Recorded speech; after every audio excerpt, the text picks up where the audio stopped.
What up, everybody? This is your boy Shane G. This is OTI, Open to Interpretation, right here on the Ethos Network. I am here once again with the homies. I'm here with LOF, Lack of Flaws. I'm here with Twan, and we got a very, very special guest today to hear talk about some things. I'm here with my boy Doc, with my boy Dave, with my boy Dizzy. What's the deal? How are you, sir? All right, well, I'm great. You know what I'm saying? I done finally returned back to society, I guess we'll call it. You know what I'm saying? So, the short answer is I'm great, and y'all are too. You dig? But I'm figuring it out. But it feels good to be home. Definitely, man. It feels good to have you back. Fellas, how we For doing? sure. I'm good. I'm good. Super, super, super. Everybody good? That's what's up. Well, today, you know what, we're gonna talk about something that it affects all of us, in slightly different ways, but I think it's something that definitely touches home to, at least everybody on on the show today, and I'm sure a lot of you at home. We're gonna talk about snitching. Now, what exactly is that? Um, who is classified as a snitch, who's not. We're gonna discuss all of that.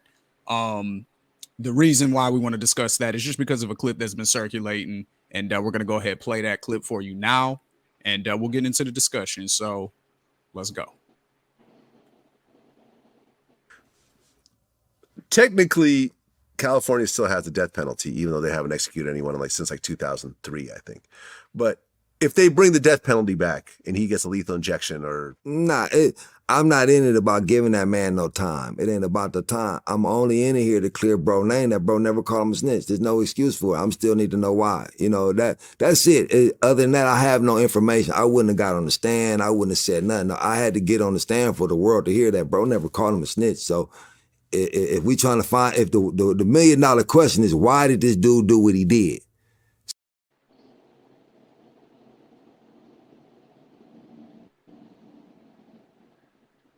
uh those who may not understand the context of that, just briefly, recently Eric Holder was found guilty of murdering Nipsey Hussle. It was on tape.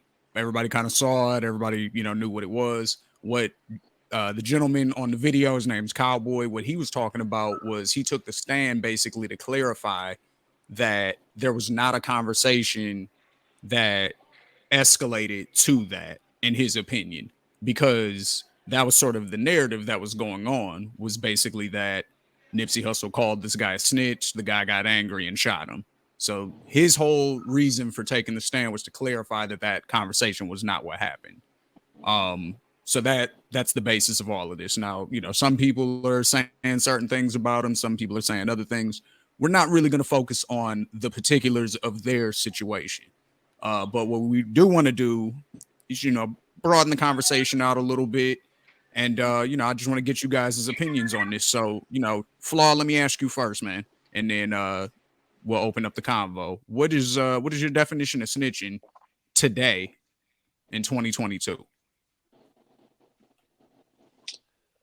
Snitching is anybody who is involved in an activity for me that decides to tell on the other people involved in what they're doing, because they got caught or to get themselves an easier situation.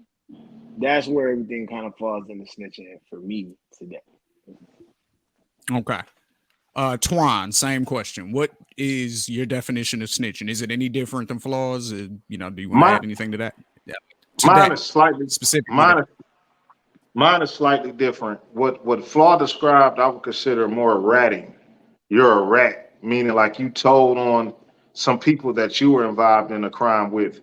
Snitching to me is like a criminal pointing out like an opposite gang. Like, oh yeah, they spent the block on us and such was shooting and such jumped out the car. That's snitching to me. What Flaw described is ratting. Like, oh, me and Flaw went and robbed the bank, then Flaw got caught, and then he ratted on me. Like, well, Antoine was with me, yada yada yada yada. But it's just a slight variation. But snitching to me is like you pointing a finger to some people that you may not even be involved in. But also, to me, you have to be a criminal or be in criminal activities to be a snitch. Civilians can't snitch to me because they're not. It's not the same standard that they're held by. All right, and Dave, man, question for you. because you know, and I want you to, you know, elaborate on this as much as you like to, but you know, you just came home like you stated at the beginning. So, Yeah. um, how has your definition, if it has at all, you know, has it changed at all? You know, from when you first went in, what did you think of what a snitch was? And then dealing with those politics behind the wall and now being outside, like has your perspective changed? Speak to that. Now, I mean, my perspective ain't changed at all. I mean, I'm gonna say first, right? Because and we had a conversation, you know what I'm saying, privately before this, you know what I'm saying. So I'm gonna just kind of reiterate what we were talking about earlier, which is, you know, there's there's a whole community of people, you know what I'm saying, and there's a whole, you know what I'm saying, code of conduct, the code of ethics. You dig what I'm saying? That I still, you know what I'm saying, really answer to and got a lot of love for. So one thing that we don't support at all anywhere, you know what I'm saying, is people getting on public platforms, you know what I'm saying, they're digging into somebody else's business, you know what I'm saying, for their own gain. You feel me? Stuff like that, especially when it comes to shit like this, because then it becomes, you know, we opening up politics, we opening up hood politics for the public opinions. You dig what I'm saying? And I don't dig that. You know what I'm saying? I don't dig a lot of people on podcasts and on YouTube interviews and shit like that. You know what I'm saying? Cloud chasing by speaking on somebody else's name. So I don't want to address, you know what I'm saying, this situation that happened. I don't want to address none of that personally. You dig? Because ain't none of that got nothing to do with me, and I'm not really into speaking on nobody's name. So with that being said, I'll say this, right? I've been, you know, really walking the main line for the past 8 years with people that like, and this has been my opinion ever since we was kids. You know what I'm saying? Really, really being groomed in this shit. That anytime, you know what I'm saying? I mean, you know, we was like preteens, teenagers, really, you know, formulating our ideas and understanding that these people ain't never had our best interests at heart. You feel me? These people ain't never came around the block to help us out. You know what I'm saying? These people ain't never, you know what I'm saying, been in our neighborhood trying to, you know, see us do well, trying to, you know what I'm saying, trying to incite any type of positive vibes on the block or nothing like that. So we ain't got nothing for them. You feel me? And I felt that way for a long time, for a very long time, ever since I was, you know what I'm saying, a teenager. You know what I'm saying? When I was really formulating my ideas. But especially walking the main line and being on the yard, and I got homies, you know what I'm saying, that first of all, shout out to homie Nut. You know what I'm saying? Y'all don't know my guy, but my homie Nut, Mike Green, he's supposed to be going back for resentencing, sitting up under 50 years. I got homeboys that are going back, sitting up under 40, 50 years, 60 years, cats that are doing life without that. It don't really matter what you said. It don't really matter what you do. It don't really matter exactly how you spin a story. You feel me? If your name's in my paperwork, we got issues. You feel me? No matter what happened, no matter how big or how small your role was, if your name's in my paperwork, you dig what I'm saying? If everybody else who consider themselves adherent to this code find out that your name's in my paperwork, you know good. You feel me? You just know good. You stamp that way. You just know good. You feel me? And so if we talking about snitching from a more objective is the word I'm looking for, objective point of view, then any of us that are really in that realm, that are really living that life, we know that. You know what I'm saying? And so you just got to stand on that no matter what. That shit don't change. That shit don't evolve. The rules don't, you know what I'm saying? None of that is open to interpretation. You feel what I'm saying? That just is what that is. You know, and civilians, the rules don't apply to them, you know, because that's what the police is here for, the civilians. You feel me? If we was really about, you know what I'm saying, standing on solidarity and protecting, you know what I'm saying, the health and the safety and the livelihood of our neighborhoods and our neighbors, you dig, then they wouldn't need the police that have us. You feel me? And but the civilians that ain't really for this, the civilians that ain't really, you know what I'm saying, they ain't pledged nothing to this, they're not really involved or invested in it. That shit don't apply to them. You just got to know that somebody that's not really living like this or isn't adhering to this code is going to look for some other way to seek justice, you know. But for those of us that fall up under that guideline, for those of us that fall up under that umbrella, you know, for those of us that that are out here deliberately taking chances because we feel like this is what we didn't opted for, this is what we didn't tied ourselves into because this is just this is the system we had to create for ourselves because the system itself don't give a fuck about us. Then there ain't no help we gonna seek from the system, and there ain't no help we gonna give to the system. Point blank. Period. You did. That's really Yep, it. for sure. So let me ask all three of y'all, and y'all, just speak on it, whoever. But do you think that there is any difference between, and again, I'm not talking about any specific situation at all. This is a very general question, but I hear it a lot whenever that accusation gets thrown towards anybody. A lot of times their defense will be, well, nobody went to jail. Tell me who I sent to jail. Does that matter to y'all, or is there, is there any open to interpretation on that? Like if you give, the police information that doesn't lead to anybody's conviction, is that still telling? To me, it doesn't matter at all. Like, it's a character thing. Like, you still a snitch or a rat. It doesn't matter if nobody went to jail or got arrested or whatever you said didn't stick. It's still a judgment on your character. If I shoot a gun and miss you, do that mean I didn't try to kill you? Like, you still are what you are. Like, and all I'm saying is if you choose to partake in a certain life, you got to accept everything that come with it. And that's just not how that really supposed to go, man. You're supposed to leave the shit in the streets. You don't get involved with the police. You don't help them with their job if you're in that lifestyle, in my particular opinion. Really, I really think that this becomes complicated. It becomes complicated when we start talking about Johnny got caught robbing the bank or Johnny got caught robbing the store with the analogy that you gave. The question is simple. Was the dude that told and gave information, was he a part of it? That's what we got to know. Like, was my man a part of it? Was he involved? Because if my man was involved and he said anything, then the answer is yes. What if he's just a street guy? Maybe he wasn't involved in that, but then maybe the they have answer is done still dirt yes. together. Then the answer is okay. definitely yes. I don't think Tron or Doc or Dave or anybody on here would disagree with that statement. Like, I think, well, you know what? I would disagree, right? And the reason why I would disagree is because, my answers to all of these questions are going to be the same because I feel the same about everything, right? Or about, especially as far as this is concerned. And this is one of the things that I focus on, all of my youngs, really giving them this perspective. Because a lot of us, man, we learned this shit and didn't really have nobody, with their hands around the back of our necks or, really showing us when to go, But as long as we up under the thumb of a system that don't mean us well and don't got our best interests at heart, we don't really got nothing for them. Like if they come around here trying to do a job, they only trying to put somebody in a situation where tomorrow they could be coming around here trying to put you in that same situation. I'm not finna lend a hand for none of that. I don't got nothing to say to none of that. If you know what happened and we out here really like saying that we putting down these demonstrations for the good of the community, then you come tell me that shit. Don't tell the police that shit. We'll figure out how to deal with that shit. If it's something that's out of pocket that was done like we feel like in malice, we'll handle that.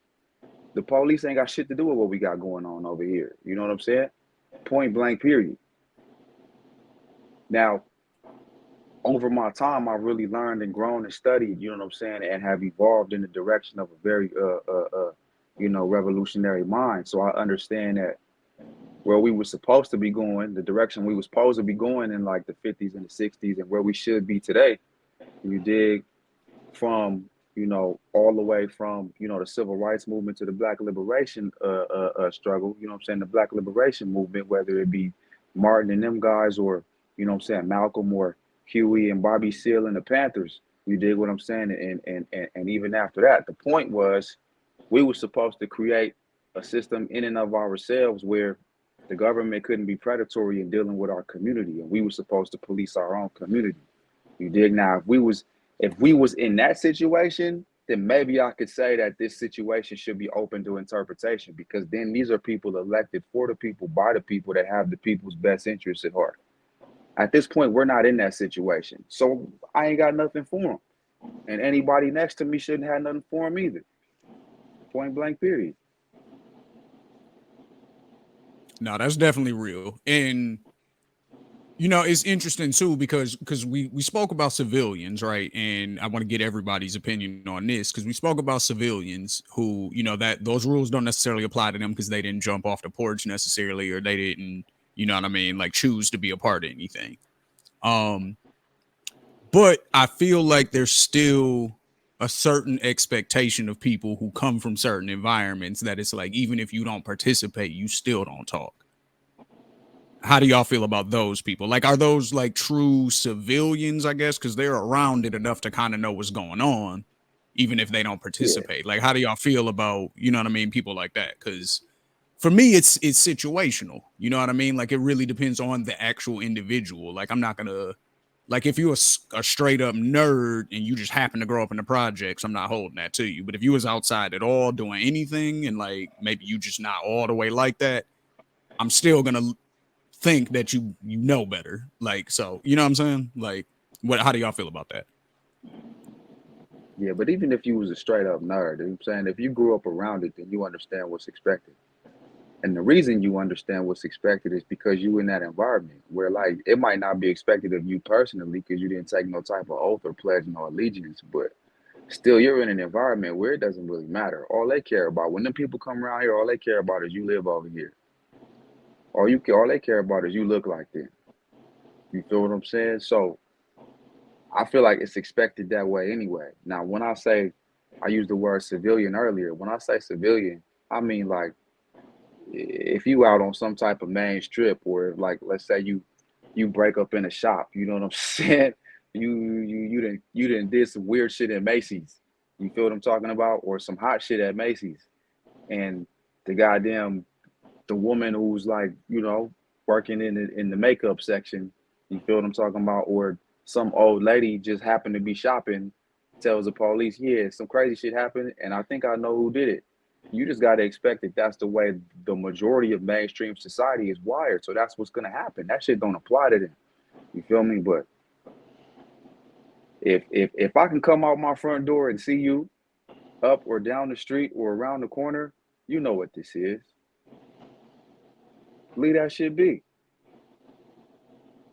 Leave that shit be. Twan, you been quiet, man. What's up? I've been talking, man. I've been talking like a Oh mug. man. I mean, you. I'm not saying that you haven't said anything.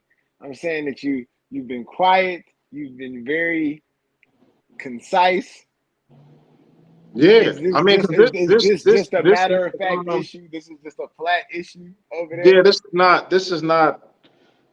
There's not a lot of gray area when it comes to this. To me, the only difference that I say is with the civilian thing. It's like since a lot of the people in the community that are committing the crimes and doing things also are not handing out justice and are not stepping up for the people that can't defend themselves. It's kind of like, where does a civilian go? Even if he grew up in the projects. Like if I'm in the projects and I'm not really about that life and a nigga raped my sister and I'm not about to go kill him, what am I really supposed to do? I'm not going to just sit on a nigga raping my sister. Like, so that's where I slightly disagree. Like when you're a civilian, I just feel like all bets is off. They want to get the police and deal with it however they're gonna deal with it, especially if the people in the community not gonna handle itself. Like if we not gonna handle the rapists and people mugging old ladies and beating up old people, then what are they supposed to do? Just take it? Mm. So Well, no. until the people that's doing these things are also handing out the justice when people step out of line, I can't really knock a civilian for getting the police involved because what else can they do? Unless they're about to just cross over at that moment, like, well, fuck it, I'm out here now. I'm about to go handle this myself. And No, that's why. a lot of people in life just ain't cut that way. Some people just ain't with it. That's why I asked. That's why I made the statement that I made, though, because that's really what we're dealing with right now in today's times. It's a couple parts. First part is, I mean, our OGs did take care of their neighborhoods. There were some things that did not fly in our neighborhoods, and I happen to know you both well enough to make that statement. Like, there was things that just wasn't okay. Like if you was a young kid and you robbed certain places or messed with certain things, that people would come see you about. No, I I mean, agree. so we've lost that part. That's number That's one. what I'm saying. That part is Yeah, kind that's of number gone. one. Yeah, that's a big part. That's number one. There is no chain of command in the street like that, for real, for real. And there is more so the respect is lost. I think is probably the biggest thing. I would say this is more about respect than anything else. People not necessarily listening to the OGs who have been there and put in that time. I think that's the huge thing. Another thing is, and I want to really like take my time to say this correctly because it's something that you guys also mentioned. A civilian is focused on taking care of themselves, and they're not a part of that life. As we've said, they haven't signed themselves up for that situation. I do understand the person who lives in the neighborhood who didn't sign up to live in this neighborhood, no different than the projects. It don't have to be the projects, any hood. And that's not what they're about. And their kid plays in that street. So, no, they're not signing up for y'all doing drive-bys. They're not signing up for, craziness all over the block. They're not signing up for that. So I see them as a civilian too, even though they may be in the neighborhood. But I think the biggest issue right now is how cool it is to appear to be a part of a lifestyle that these niggas don't know anything about. And you don't know that you're not about it until you in the box getting grilled by detectives. You don't you don't know that this isn't for you. For real, for real. A lot of these niggas out here playing and it's cool to play. There's nothing to stop you from playing until something goes terribly wrong. And that's why you see so much snitching. I can agree a little bit in the sense of it's people that just really shouldn't be in the streets because they don't understand the code, they don't abide by it. Like, it's give and take to it. It's a lot of give and take to the streets. You make fast money, you do different things, but its consequences are a lot harsher and severe, but you got to be able to take that. That's what come with it. Like that's just come with it. Like I don't like any people that renege on what they signed up for. Like this is what you signed up for. Just deal with the consequences, however it go, or don't participate. And that's the thing that I don't like, man. Like everybody don't have to participate, man. It's a million things that you can do. You can go to school, you can get an education, you can try to do something to reform the laws, to change redlining, to actually change your community. It's a lot of other things to do. A lot of people try to get in the streets because they think it's cool. They think it's some fun shit to do until you get put in a real life situation and you facing 15 years, 20 years, life. And now you want to, I'm going to give you some information to cut my sentence. And it's like, well, look at what you're doing. The information you doing ain't doing nothing but putting more people in jail for a longer haul. That's the only way they're going to even cut you some slack. And now you got to live a life as a snitch or a rat. And then part of the problem too, and I don't like to say it like this because I am totally against black men and brown people harming black and brown people, but I just feel like in 2022 the punishment for snitching just isn't severe enough. Nothing Oh, really happened to I these mean, people. that's a whole nother part of the conversation that's real too. But that's all the way around. The whole situation isn't being handled. The people in the neighborhood aren't handling rapists and people who doing crazy stuff to the neighborhood. That's not being taking place. People are out here in niggas documentation. Nothing is happening from being in niggas papers and discovery. Nothing's coming of that. So it's a whole lot of stuff that technology has made visible. You know what I'm saying? And everybody can pull up your court documents on their iPhone. And there's a lot of stuff that technology is just ain't nobody got to go to the courthouse and know how to dig and all of that kind of stuff. It's a different world now. And I mean, I'm gonna say this too. I mean, Tony, you brought up niggas wanting it for the easy money, but why do niggas want fast money? And I need to apologize to Shane right here before I even say this.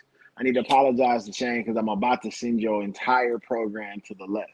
So I apologize for the question I'm about to ask Twan that's about to tee him the fuck up.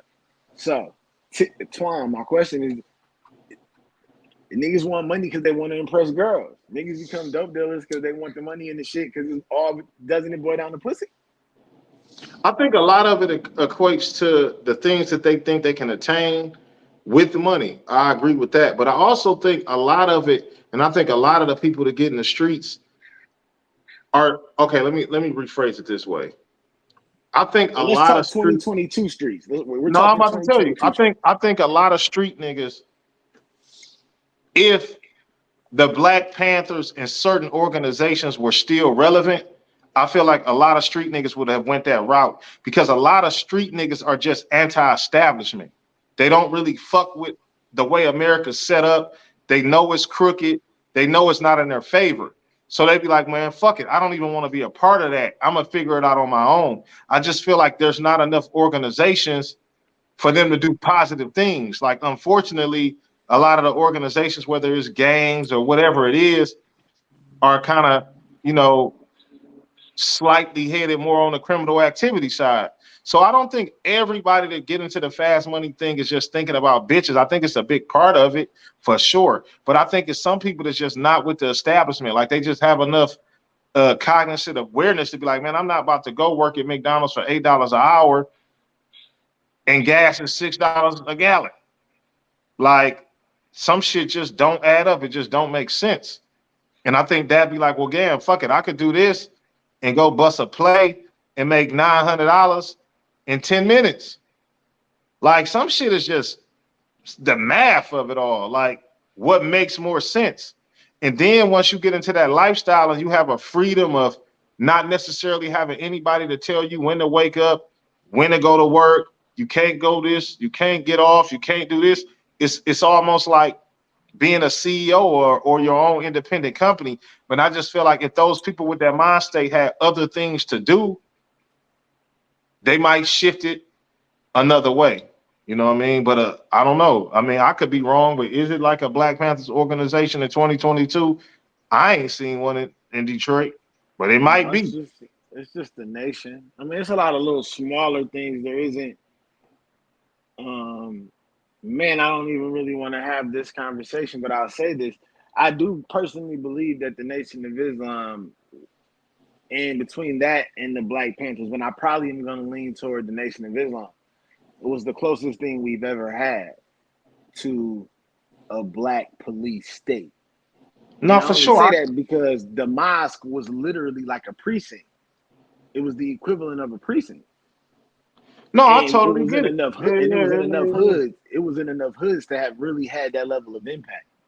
I just speak on the Black Panthers because, you know, you didn't have to be a particular religion to be a Black Panther. And that was what I was gonna say. Yeah, whatever they lost, you were, they lost the give and take. You know, whatever you were, you could participate if you wanted to uphold what their particular system was and what they thought, you know, protecting themselves and certain things. Man, I just think it's all about options at the end of the day. Like, if you present people with more options, I don't think people are inherently bad. I don't think people are going to pick like the bad road per se. But I just think sometimes it's just not enough options. And it's like, fuck it. You know what I mean? You know? But today I disagree. Today I think people are choosing it for entertainment and for clout. I think them clowns, man, I don't really like, obviously I'm in my 30s. So I'd be like, little niggas like that, it'd be like, I could see them a mile away. That's usually who's getting in the street in 2022. It's not usually us today. We had our time, you know, we did what we did. But I'm saying today, a person getting in the street usually isn't us. It's a kid. And we're talking about why. Go ahead. Them clout chasing street niggas though, man, they don't last long. You can look at that shit. The streets got a way of equalizing because it's real. At the end of the day, if you're not real, it's gonna let you know that shit is not for play. When you get out there and bullets is flying and y'all really doing robberies and really getting it in, that shit ain't fake. And that shit gonna eliminate the real from the fake real fast, man. And then especially when you get in your first situation and now you sit in the interrogation room and you don't have enough wisdom to know your rights, and they get to telling you this and telling you that, and now you telling on motherfuckers when all you really have to do is shut the fuck up and say, I want to speak to my lawyer. Like, it ain't that hard. Niggas be thinking about the facts of what come with prison or what they think come with prison. Like, oh, I'm gonna be in here with, because like I tell niggas all the time, yeah, niggas tough as hell with a gun. Ain't no guns in prison. So now you got to get in there and get it however you gonna get it, and people be fearful of that aspect of prison. Like, damn, okay, I got to get in here and get more hand to hand. Like, I got to get in here and really stand on my ground and do what I got to do. And motherfuckers get to snitching. Like, I don't know, man. I've never been in that situation. Hold on. I want to talk. Well, we have a person who's fresh home offline. He can speak to, you know, where niggas actually fall on their word and what their word means inside today in 22. Yeah. I think not even I think I know, especially from watching, you know, the way, just the waves, you know what I'm saying? When I've been in the to be in the pen, and I wasn't in forever, you know what I'm saying? I was only in for 7.5, just under 8 years, you know, and I'm in work release right now. I just came home actually 2 months ago today. And just to see it change even in that period of time where like what you seeing, well, we used to sit back and talk about all the time, especially like me and everybody from my generation, and even like the elders, you know. And I had a lot of the young homies like that would gravitate towards me. But one of the things that I realized is that, especially what you get these days with so much telling and so much, nobody got to take a knock on the chin. You know what I'm saying? A lot of it has to do with, you know, we ain't been around. Okay, these youngins ain't really had no type of influence or no type of real structure. Ain't nobody knocking them on the chin. And most of us, we didn't either. You know what I'm saying? So for generations, it's just been a free-for-all, you know? But nobody's knocking them on the chin. They don't have to deal with hard consequences. You know what I'm saying? So we out there like, you know, and when I say we, I just mean the youngins in the struggle. If they come from the same vein, you know, I like to say we just because ain't none of us bigger than the program. So if they out there doing this, basically we out there doing it if we letting them, you know. So they out there really shooting shit up because that's what's glorified, you know what I'm saying? But ain't nobody really got to fight for real. So motherfuckers find themselves in a box and they trying to go to the pen because you can't take that gun on the chain bus with you. And what we used to see all the time, one of the things that used to blow our fucking minds, like be on the yard and you see all these motherfuckers that got this body, that body, this body, that body. Their names ringing bells in the streets. You know what I'm saying? And a lot of them come to the joint with bad paperwork because they can't fight. You feel me? And they're afraid of getting their chin took. You know? And I think a lot of that has to do with the fact that they didn't have to fight. But if we look at it from a more, I guess we'll call it a philosophical aspect, the fight could have been a lot of things. You know what I mean? We could have been teaching them how to fight. When we was out there, we could have been making sure we was present in the community to teach them how to fight. But more so than that, we could have been making sure that they understood that there's hard consequences for everything. A lot of times the fight was just what we used to teach that lesson, you know? But there's hard consequences for everything. You feel me? And you can't be out here doing nothing that you ain't willing to deal with. But none of that's really being expressed no more. You know, everything is about what I want to do right now in the moment, you know? And a lot of it has to do with the fact that instant gratification is key these days. You know what I'm saying? Instant gratification is the way, is the law of the land. You feel me? So if you got a kid right now and a kid now is like 25, 24, 23, they didn't even redid the adolescent brain science where if you caught your case under 25, they still consider you a juvenile. A lot of the homies is going back to court and getting resentenced and getting out because a lot of them caught their cases when they was teenagers and been stretched ever since, you know? But 24, 25, if you up under that, or should I say up under that age, you grow up in a generation where everything is digital, everything is right at your fingertips. But when you go outside your immediate environment, there's nothing. There's nothing but desolation. There's no positive influences. There's no resources for you to feel like you got something to look forward to. You know what I'm saying? And all of that shit happens for a reason. All of that shit's done on purpose. You dig what I'm saying? To fill up these prisons like that. But so what happens with these youngins get a hold to this instant gratification is all they really want is to be, they want to be the guy. They want to be the man. They want to be the nigga from the hood. You know what I'm saying? That's, don't fuck with me because I'll spin the block on you. You dig what I'm talking about? And a lot of them is doing it. But ain't nobody really, had to get in the circle, had to get in the ring. Ain't nobody, you know what I'm saying? Ain't nobody thunderdoming like that. None of that's happening. So nobody's prepared to hit the chain bus and have to really get it like this. Nobody's really prepared to have to be up in the cell and have to squabble for what you want. You know what I'm saying? Have to squabble over a disagreement, because a lot of times that's what equalizes a motherfucker. That's what levels the playing field to where if you know you can't fight, you better figure out how to make better decisions. Or if you just don't want to fight, you better figure out how to have like more productive conversations.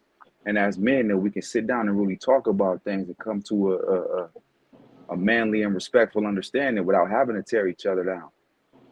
But ain't none of that cracking no more. None of that's in the neighborhoods no more. None of that's in, I ain't gonna say none of it, but for the most part, there's no structure like that. And again, studying the, just the revolutionary struggles, we understand that like organizations like the Panthers and those that came before and after, they was really pushing that line. They was really pushing like real deal structure like that, where everybody had one common goal, which was, to revolutionize the way society had their foot on our neck. It ain't like that no more, because you don't have to feel desperate anymore. You don't have to feel like you're poor. You don't have to feel, you know what I'm saying, like society is against us. You dig? Because everybody can take an individualistic approach to life. Everybody can get on their phone, get on Facebook, Twitter, IG, and be who they want to be, or say what they want to say, or, portray whatever image.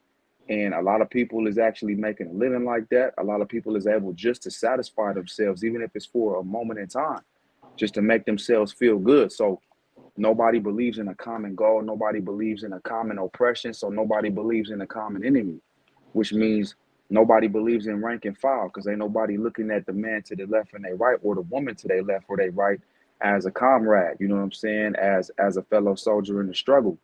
You dig? So not only are we not trying to be the toughest we can be for ourselves and for each other, but we don't value any type of real structure anyway, because we don't feel like there's any reason for structure anymore. And again, I don't personally feel that way, but I say we because no man is bigger than the program. So if some of us is out there doing it, then we out there doing it. I just feel like literally and truly. So to answer your original question, nah, that shit ain't about pussy. It's deeper than that. It's way deeper than that. It's about goddamn it's about desperation. You feel me? It's about feeling like there ain't no other way to put your stamp on this life. It's about feeling like there ain't no other way to get your point across. It's about feeling like there ain't no other way to have nothing that you feel like makes you a man. Shit ain't really about pussy. If it was really about pussy, motherfuckers would figure out how to have more productive and healthy relationships. You know what I'm saying? So that they could keep pussy around. Nah, It ain't about that. I asked that question for a reason, because we had a stay in this 4-box. Stay in the 4-box. I want to see everybody. Let's go back to the box. I want to see everybody. All right, cool. For sure. So, the thing about what you just said, and the reason that I asked, does this boil down to pussy, was because of a conversation that we've had previously about a lot of things at the end of the day boil down to what a man is trying to accomplish. And you just said what makes you feel like a man. And we've talked about this. We talked about, everybody's reason is different for getting started. Now, mind you, I asked that question about today. I asked that question about why a person would start today. Does a person today start for clout, for pussy, for fame? Not necessarily for why you, Twan, Shane may have jumped out there and made certain decisions. I'm referring to what we're seeing right now is it far less desperation? Is it far for some of these people who are making, they have far more revenue streams than we did when we made the decisions that we made. And I'm speaking directly to Doc here on this regard, as a person who made decisions that I know. So it's like real. for the decisions that were made, we didn't have the revenue streams that are available. Like Right. it's so many opportunities today. So I asked the question, and I asked it very tongue in cheek to be able to have a conversation about, like, yeah, has why people get involved in this changed? Like, I feel I you. think I'll say it has, just because people can come from everywhere, you know what I'm saying, and get involved with it because they feel like they need to put their stamp on some shit. You know what I'm saying? They need to really like put on the cloak of what they consider to be manhood. So yeah, a lot of it's changed in a lot of ways. Not completely it hasn't changed, but I will say yeah, because you know when we was kids, it was just like, motherfucker, what are you gonna do and who are you gonna be outside if you don't tap in with this? You understand what I'm saying? Like when we was young, it was like, you could technically move around it, motherfucker. But if you plan on being outside all the time and you know what I'm saying, you plan on having some shit, you better come get it out the mud. And how you gonna do that if we decide you on the outside? So you got to come on in. And I think that's probably, I think that's the biggest difference probably also, is not necessarily the mentality of why people jump into it, but it's the type of hustles that people are doing, which shapes their overall mentality. So like people who, for example, like if you hustle outside on the corner type of thing, like that type of hustling is a lot different than you know, when technology progressed a little bit and we had cell phones, so somebody could just hit you up and you could meet up with them. You know what I'm saying? That's a different type of hustling. And then now you got to think most of these little dudes ain't even hustling on no drug shit unless it's pills or something. But like everybody ain't got it like that. Everybody doing scams. That's computer shit. You know what? You know what you I'm know saying? what I want to say this, right? A lot of people are doing computer shit. bad. It's like, you know, yeah, no, for sure.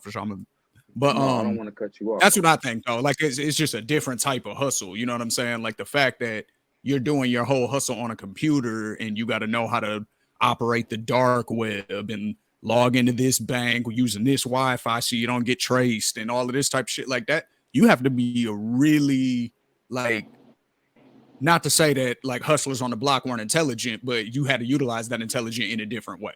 You know what I'm saying? So it's a different thing. So you don't necessarily have that physical, like, cause you're not running into other people with territory and that, cause it's all on the internet. You know what I'm saying? So there's no issues there. Like there's a lot of elements about hustling that have changed, which I think overall changed the mentality. What do y'all think about that? Well, I was gonna say, a lot of that has changed in a way that there's a lot more available to us. There's a lot more available to the youngins. There's everything's at the tip of your at the tip of your fingers, which it wasn't when we was kids, right? But the one thing that hasn't changed is the one thing that I think we miss a lot. Is the one thing that when we had these types of conversations, the shit just gets glossed over, right? There's a bunch of shit there's a bunch of you know, what we could call them revenue streams, we could call them goddamn outlets, we could call them whatever. There's a bunch of shit that's available to the youngest nowadays, but there's a bunch of ways to use all of that shit, and a lot of it is destructive. So the one thing that hasn't changed at all, that is still at the core of this shit, right? That is still at the core of the community is desperation. I mean, like the one thing that hasn't changed is the metric of manhood, right? The way a lot of us are influenced to measure our manhood. You understand what I'm saying? So a lot of us are still desperate. Our communities at large, regardless of how the four of us may feel individually, a lot of us from a communal aspect are just still desperate, or still, you know what I'm saying, searching for something that actually feels like right, that feels like, you know what I'm saying, sustenance. You dig? And so if we don't have that, then we just looking to either distract ourselves or to compile a list of, you know, things I'm that we gonna can acquire to make it feel good. You dig what I'm saying? So it's like we got all these other things that we can use to hustle, but the reasons why motherfuckers want to hustle ain't changed. You dig what I'm saying? And again, like Twan said earlier, we still understand that we're a community that's under the foot of oppression, that's under the foot of, you know what I'm saying, this federal goddamn hoodwink. You dig? So even if we don't express it, even if we can't say it, like Twan said it, most of us, all of us damn near, are anti-establishment. It don't matter how you slice it. You can ask the youngins today, bro, if you're gonna go get a 9-to-5 job, you's a sucker. You feel me? Because you can't have what you want like that. But You wait, know what I'm saying? I'm not in today's world with the amount of resources and technology. I got a hat on right now that say hustlers adapt. That was rooted in me and this man's journey to the men that Right. we are today. So when I look at that from that perspective, and I watch hustlers who are, you have so much stuff. So it's like, aside from it being fast, aside from the clout, the name recognition, the manhood of other men fearing you, potentially, respect, ego, those dynamics, I do definitely account for those things in this calculation. Twan, like, talk to me. I'm trying to understand. Do we? I think one thing that we tend to do, with everybody that's speaking right now being in their 30s, I think we kind of forget. With 16-year-old Flaw think that way. If you had all those things Absolutely not. available, absolutely Hell not. nah. Hell When nah. you're a kid, Flaw, this is what I'm saying. When you're a But kid, but now I'll go back to my point. You making my point right now. I asked you, what was this about? If it's about money, then there's multiple ways to no, do it and not no, no, have no, the no, risk. no. See, Now, I'm me and this agreeing with. nigga at 16 had risk meetings. Let me say this. I'm just saying I'm agreeing with Doc in the sense of it's deeper than money.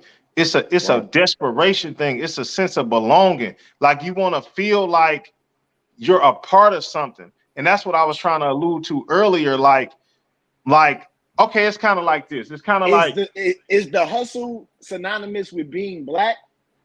no, people hustle. Not at all. Never. You can go to third No. world Okay, countries so and people hustle. let me flip it over again.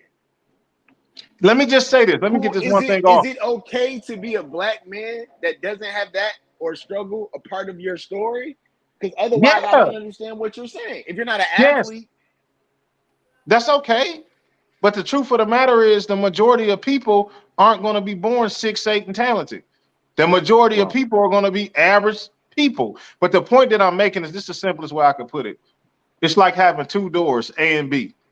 And I know what A is. A is the government. A is oppression. I don't give a fuck what's in B. I'm going through B. And we'll just figure it out. I'm just not going Right. with A. Now, I also think that comes from what's going on in the household. How much are they pushing education? Like Doc said, do you have people who were once in a life coming back telling you, yeah, that ain't really it? You know what I mean? Like, we can do better.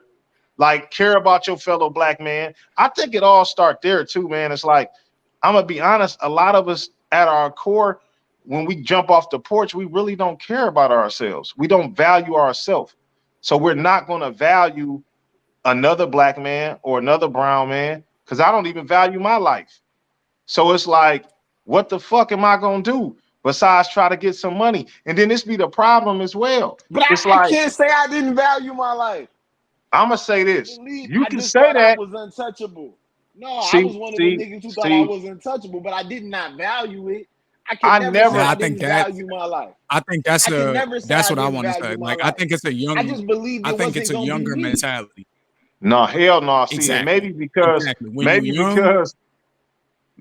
because I I think seen that's all why the younger toughest. people drive faster in their cars. Like younger people are just Let me riskier in say this. general, and that's why because we all kind of had this thing where we're invincible until we're not. Yeah, that's kind of also ego and like You Yeah. said retardedness in a sense 16-year-old because flaw. it That is. nigga had an ego bigger than me. All the toughest niggas I knew in my neighborhood on Schoolcraft and Greenfield got smoked. All of them. All of them are dead. So the one thing I knew growing up early is like, yeah, I don't know if it really pays being the toughest nigga in the hood. Because one, a nigga either gonna kill you out of fear, because fear is worse than anything. When a bunch of niggas are scared of you and they feel like they had a back against the wall. But what I'm saying is it's also a lack of education, like going to the root of the problem. There's no resources in our community. Dog, Right. if you give kids options, they're not gonna choose to just be fuck ups. That's not inherent, and that's definitely not in the black man's spirit. We are kings. We're not going to choose to be fuck ups if you give us the right resources. So now But I'm they gonna don't. take that a step further. Whose responsibility is that? It's At ours this 'cause point, we know it's better now. us. It's No, us. but 'Cause we I know say better that now. I say that from a standpoint of like you both are fathers, right? So you both are parents, and you both you both have daughters. So For I sure. can say this: you all aren't gonna look at me and say that it's someone else's responsibility or the government's responsibility or the community or anyone else's responsibility other than yours and their mothers to make I, sure that these kids learn certain things and have a certain opportunities. I'm So I agree. just feel like when we talk But about at large, now go back forward because we're having a great conversation. This ain't no solo shots right now. I need to see everybody. So if we can agree that this is about the parents, if we can agree the first responsibility is the parents, we can have a conversation about what opportunities are afforded to those parents that but let me allow them but let me to be better parents. let me say this though, Flaw. Like it's kind of I'm kind of piggybacking on what Doc said in the sense of it's a we thing though. Like I can't just look at what I got and be like my kids is good. Doc can't just look at what he got and be like his kids is good. It's a community thing. Like if one kid is lacking that in this household, we're still all fucked. And that's where I feel like the government assists other communities with resources. So just give us our fair share. No Give us doubt. our fair share of the resources, dog. Y'all assist other communities. And I mean this. This is a true story. I went to my niece's play Saturday. I took my daughter. Now I live in a decent community, but even in the decent community I live in, the play was in Birmingham High School. Anybody in Michigan know Birmingham is, the elite of the elite. They are wealthy. The first thing because my daughter's really into swimming. The first thing my daughter said when she walked in that school is, why do they have an Olympic-sized swimming pool and we don't? Hmm. Just think about that unfair advantage of a little girl who wants to be a competitive swimmer, and they have an Olympic-sized pool right there in their high school. And then I'm gonna tell you the funny thing that's funny. When you look in the Raptors, is it ironic that in the school was Birmingham Seahome? Is it ironic that they are state champions? I'm not exaggerating, 20 years in a row in swimming. Some shit is about resources, man. You got to give the kids the So resources. what? So I'm gonna ask you a question. What do you, in that situation? What do you think came first, chicken or the egg? You think that they built the Olympic-sized pool and then they developed a 20-year run as a Hell no, state hell no. swim champ? What I You think think they happened had is a pool and then they no. went on a run and it developed? What I actually think happened is a bunch of people who made a certain amount of money decided to move to a certain area, and they stood on the fact that they pay a certain amount of fucking taxes, and they want what they Yeah. want. That's what I think happened. And then Now, they isn't made it true sure. in those communities that the public has access to those facilities in that community as well?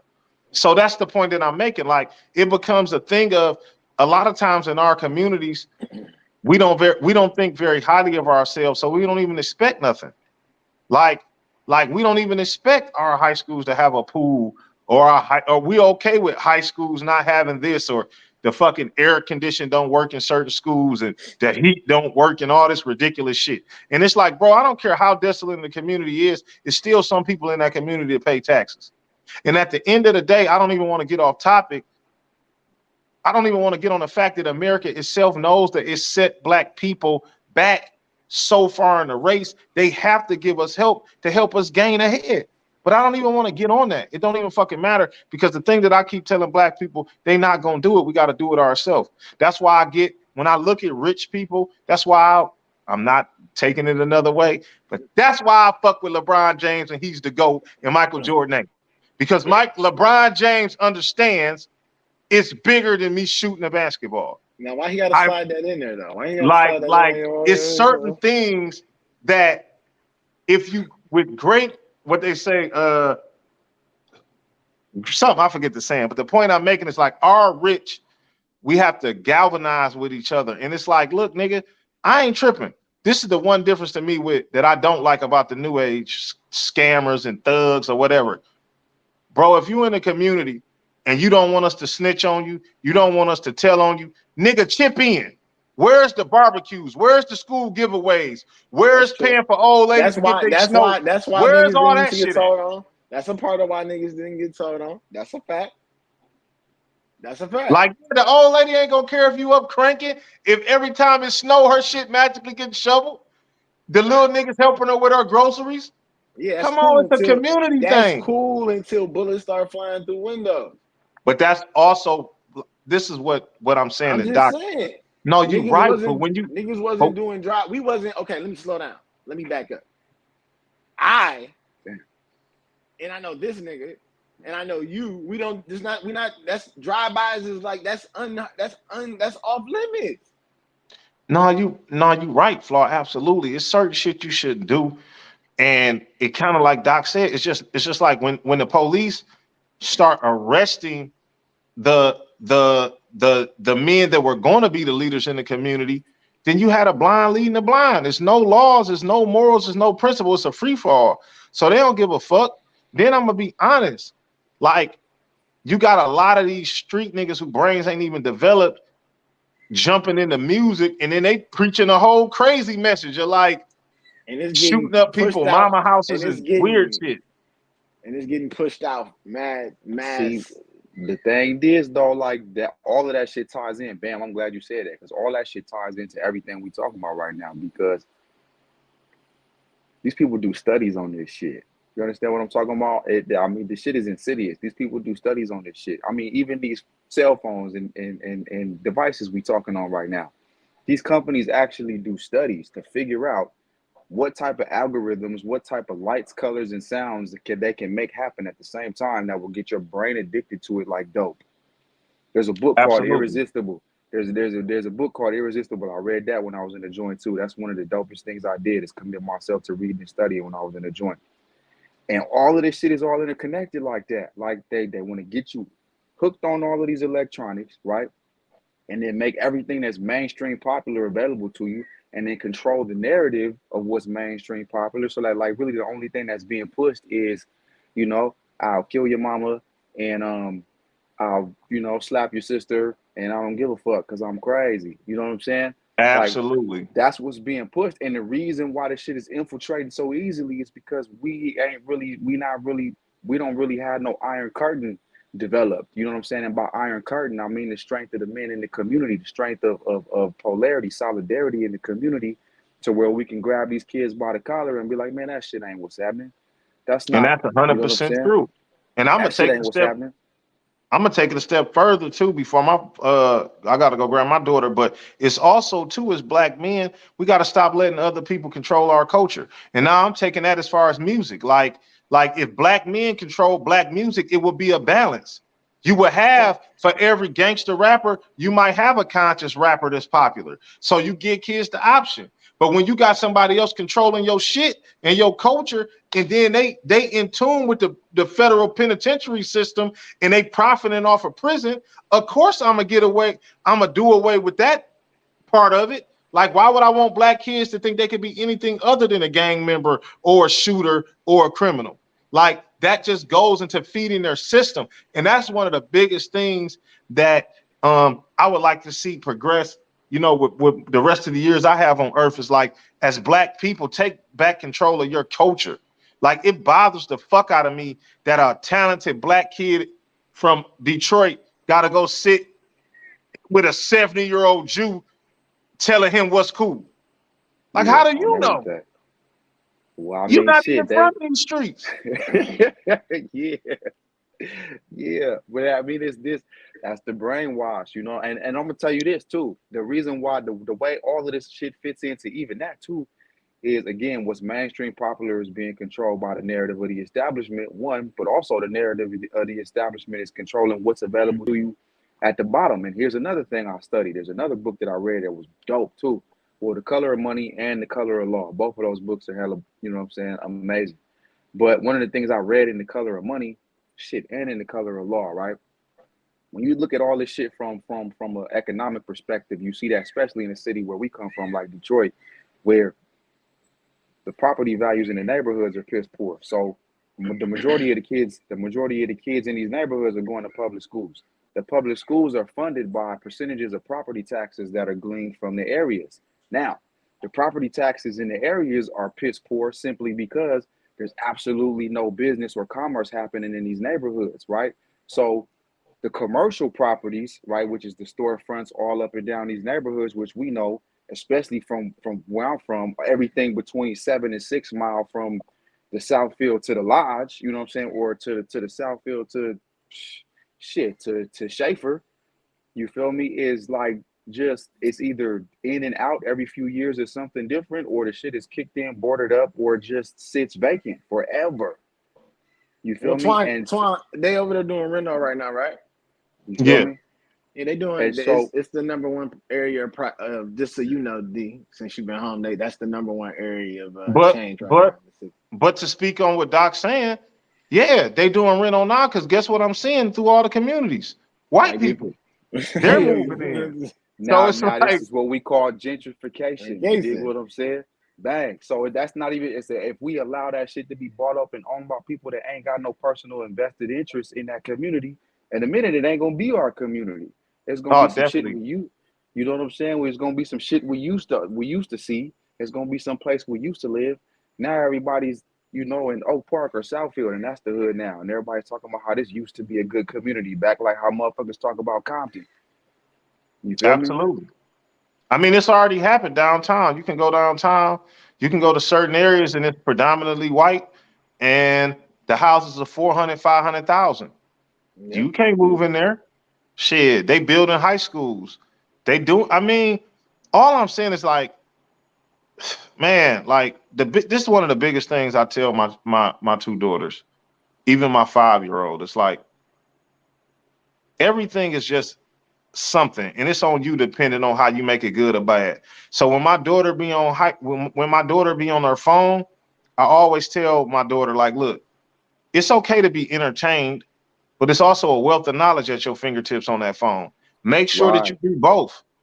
Make sure that you Right. research and you can, because the one thing that the universal God has allowed is for us to get on the phone right now and preach the truth. Somebody might see this podcast and it might change a little nigga mind. Like, yeah, I ain't really with these little niggas. These niggas was talking about something different. I want to try something different. Like, but we got to be able to tell our kids. I talk to people I love all the time. It's like, why are black people so fucking caught up in entertainment? That's all we give a fuck about. It's partying and what's next and who popping and this. And it's like, man, we behind. We losing the race as is. So I we gotta talked to be. Shane about that off camera. I talked to Yeah. Shane about a brief thought about why that may be. That may be because a lot of people in the urban community are doing mundane jobs that are not entertaining for Yeah, I their agree. bread and butter. So I when they think finally not in the rat race, they're looking to be entertained when they come home from work, when they go I ain't out gonna on the lie, weekend. bro. Entertainment in that sense ain't nothing but a drug. Somebody that grew up around that life and saw why junkies did what they did. That's all entertainment is. It ain't nothing but a drug to get you over the fact that your life sucks, bro. Like that's all Yeah. you're doing. You're pacifying the fact that your life sucks. But when you go back to work on Monday, your life still fucking sucks. So you need to actually do something about it. Do something about it. I tell niggas that all the time. Like niggas be so worried about voting for the president and like all this weird shit that ain't gonna affect you. Nigga, you gotta vote for your local municipalities, people that actually make decisions in your life. Mm-hmm. What are you Right. gonna do?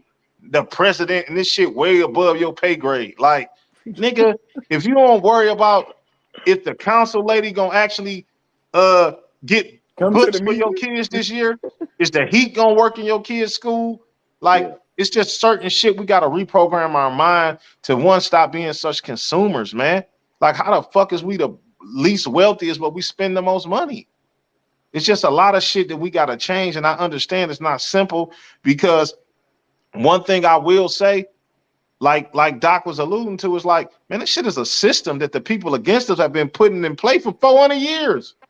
Like, you got to Yeah. understand the magnitude of that. Like, to be honest, to me, everybody that got a black blood in their body should be able to go to college for free and get a therapy for free.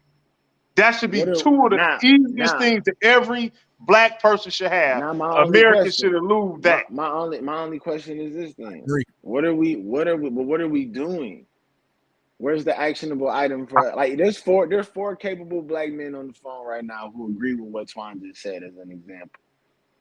Mm-hmm. Where's our actionable item to work towards doing something to make that happen, or to knock down these things? Because one of the big things in the black community is to sit up and talk about some shit. That's true. I'm gonna be honest. Everybody in the black one of the community things got an I've done. opinion. One of the things I've done, I can say, or two of the things I've done, I can say, is I worked directly with somebody who was running to be a state representative. I, sat him down, interviewed him, you know what I'm saying? And was like, yo, these are the things I stand for. If you don't align with these exact things stringently, I can't support you. You know what I mean? And then when we had that conversation, went, knocked on doors, tried to convince people to vote for that person too, local level, state representative. So that's one thing. Another thing is participating in mutual aid.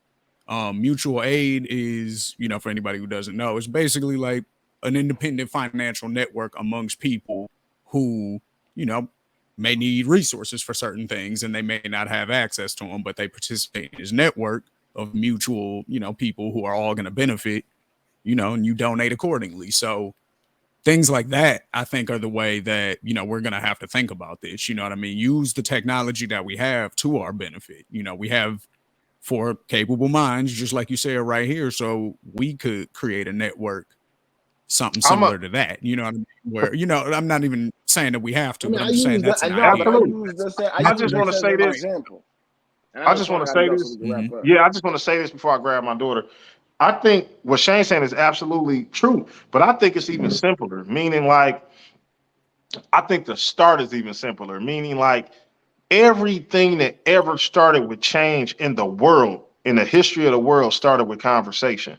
So to me, it's just about just starting with meetings of like-minded men and women.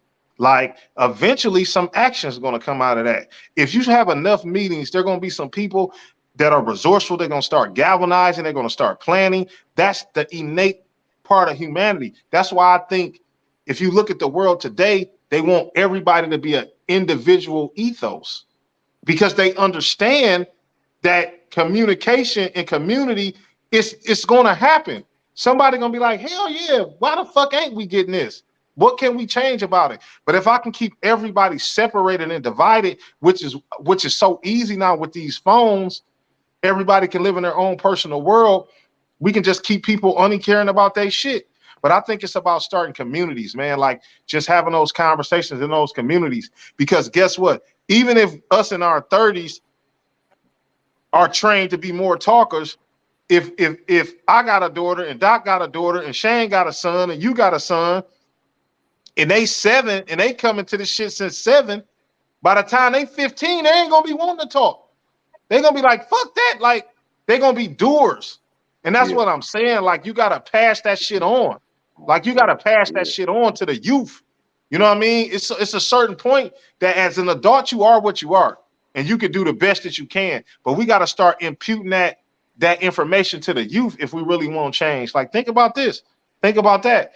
Because they get the shit done, man. I'm telling you, they're so brilliant. Man, my daughter's 5-year-old, man. She can work this smartphone better than I can. She know how to do every fucking thing. Her brain is a sponge. She know how to do everything. Flip it upside down, take pictures, send pictures, edit pictures. She's literally editing her own video at 5. Yeah. I'm not lying. And I didn't teach her how to do this. So I don't know how she learned it.